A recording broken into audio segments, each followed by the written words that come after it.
ആധുനിക യുദ്ധരംഗത്തെ ഏറ്റവും നിർണായകമായ സാങ്കേതിക വിദ്യകളിലൊന്നായി ഡ്രോണുകൾ മാറിയിരിക്കുകയാണ്. ഒരു കാലത്ത് നിരീക്ഷണത്തിനും പരിമിതമായ സൈനിക ദൗത്യങ്ങൾക്കുമായി മാത്രം ഉപയോഗിച്ചിരുന്ന ആളില്ലാ വിമാനങ്ങൾ ഇന്ന് യുദ്ധത്തിന്റെ ഗതിയെത്തന്നെ നിർണയിക്കുന്ന ശക്തിയായി വളർന്നു. യുക്രൈൻ യുദ്ധം മുതൽ പശ്ചിമേഷ്യയിലെ സംഘർഷങ്ങൾ വരെ പരിശോധിച്ചാൽ ഡ്രോണുകളുടെ സ്വാധീനം എത്രത്തോളം വർദ്ധിച്ചിട്ടുണ്ടെന്ന് വ്യക്തമാണ്. ഈ പശ്ചാത്തലത്തിൽ ഡ്രോൺ സാങ്കേതികവിദ്യയെ സൈനിക മേഖലയ്ക്കപ്പുറം സിവിലിയൻ വികസനത്തിന്റെ ഭാഗമാക്കാനുള്ള പുതിയ നീക്കവുമായി രംഗത്തെത്തിയിരിക്കുകയാണ് ഇറാൻ. ഇറാന്റെ പ്രതിരോധ സായുധ സേനാ ലോജിസ്റ്റിക്സ് മന്ത്രാലയം അടുത്തിടെ പ്രഖ്യാപിച്ച ഒരു സുപ്രധാന തീരുമാനമാണ് ഇതിന് തുടക്കമിട്ടത്. മന്ത്രാലയത്തിനുള്ളിൽ പ്രത്യേക ഡ്രോൺ പിന്തുണ കേന്ദ്രം സ്ഥാപിക്കുമെന്ന് അധികൃതർ പ്രഖ്യാപിച്ചിട്ടുണ്ട്.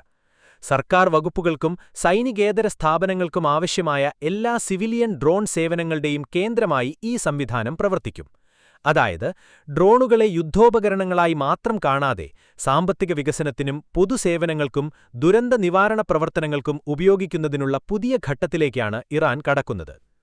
ഇറാന്റെ പ്രതിരോധ മന്ത്രാലയ വക്താവ് ബ്രിഗേഡിയർ ജനറൽ റെസ തലൈനിക് വിശദീകരിച്ചതുപോലെ, ഇന്നത്തെ ലോകത്ത് ഡ്രോണുകൾക്ക് ഇരട്ട സ്വഭാവമുണ്ട്. ഒരു ഭാഗത്ത് അവ സൈനിക ആവശ്യങ്ങൾക്കായി ഉപയോഗിക്കപ്പെടുമ്പോൾ, മറുവശത്ത് കൃഷി, പരിസ്ഥിതി സംരക്ഷണം, ദുരന്ത നിവാരണം, ഭൂശാസ്ത്ര പഠനം, മാപ്പിംഗ്, രക്ഷാപ്രവർത്തനം തുടങ്ങിയ മേഖലകളിൽ അവയുടെ ഉപയോഗം അതിവേഗം വർദ്ധിക്കുകയാണ്. അതിനാൽ സാങ്കേതിക പുരോഗതിയെ പിന്തുണയ്ക്കുന്നതിനൊപ്പം അതിന്റെ ഉപയോഗം നിയമപരമായി നിയന്ത്രിക്കേണ്ടതിന്റെ ആവശ്യകതയും ഉയർന്നുവരുന്നുണ്ട്. ഈ പ്രഖ്യാപനത്തിനു പിന്നിൽ അടുത്തിടെ ഇറാൻ നേരിട്ട സുരക്ഷാ വെല്ലുവിളികളും ഒരു പ്രധാന ഘടകമാണ്. ഇറാനും ഇസ്രയേലും അമേരിക്കയും തമ്മിലുള്ള സംഘർഷങ്ങളുടെ പശ്ചാത്തലത്തിൽ ഡ്രോണുകൾ രാജ്യസുരക്ഷയ്ക്ക് വലിയ വെല്ലുവിളിയായി മാറിയതായി ഇറാനിയൻ അധികൃതർ ചൂണ്ടിക്കാട്ടുന്നു. ആധുനിക യുദ്ധങ്ങളിൽ ശത്രുരാജ്യങ്ങൾ ഉപയോഗിക്കുന്ന അത്യാധുനിക ഡ്രോണുകൾ നിരീക്ഷണത്തിനും ആക്രമണത്തിനും ഒരുപോലെ ഉപയോഗിക്കപ്പെടുന്നുണ്ട്.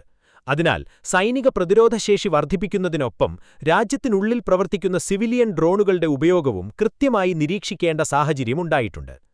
ഇറാന്റെ കാഴ്ചപ്പാടിൽ ഏറ്റവും പ്രധാനപ്പെട്ട കാര്യം സിവിലിയൻ ഡ്രോണുകൾ ദുരുപയോഗം ചെയ്യപ്പെടാനുള്ള സാധ്യതയാണ്. സമീപകാല സംഘർഷങ്ങളിലെ ചില ഘട്ടങ്ങളിൽ രാജ്യത്തിന്റെ സുരക്ഷയ്ക്കെതിരെ സിവിലിയൻ ഡ്രോണുകൾ ഉപയോഗിച്ചപ്പെട്ടതായി അധികൃതർ ആരോപിക്കുന്നു.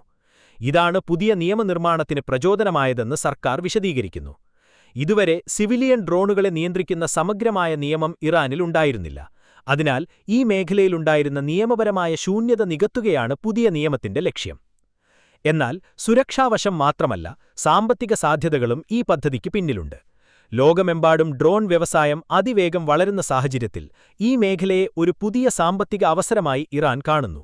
കൃഷിയിടങ്ങളിൽ കീടനാശിനി തളിക്കുന്നതിനും വിളകളുടെ ആരോഗ്യനില നിരീക്ഷിക്കുന്നതിനും പരിസ്ഥിതി വ്യതിയാനങ്ങൾ പഠിക്കുന്നതിനും ഖനന പ്രവർത്തനങ്ങൾ നിരീക്ഷിക്കുന്നതിനും ഡ്രോണുകൾ ഇതിനകം ഉപയോഗിക്കപ്പെടുന്നുണ്ട്.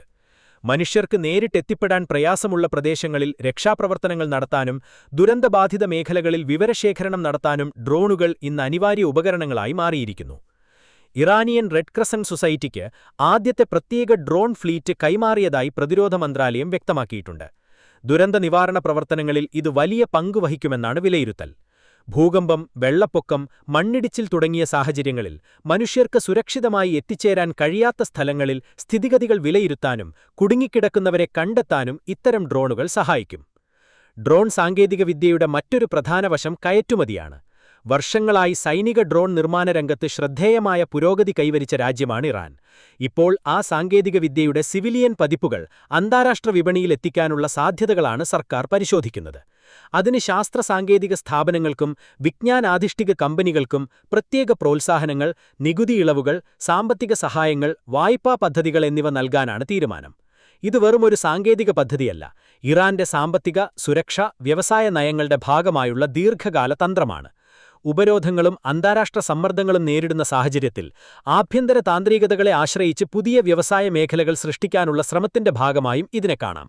പ്രത്യേകിച്ച് ആർട്ടിഫിഷ്യൽ ഇന്റലിജൻസ്, ഓട്ടോമേഷൻ, റോബോട്ടിക്സ് തുടങ്ങിയ മേഖലകളുമായി ബന്ധിപ്പിക്കുമ്പോൾ ഡ്രോൺ വ്യവസായം ഭാവിയിൽ വലിയ വളർച്ച നേടുമെന്നാണ് പ്രതീക്ഷ.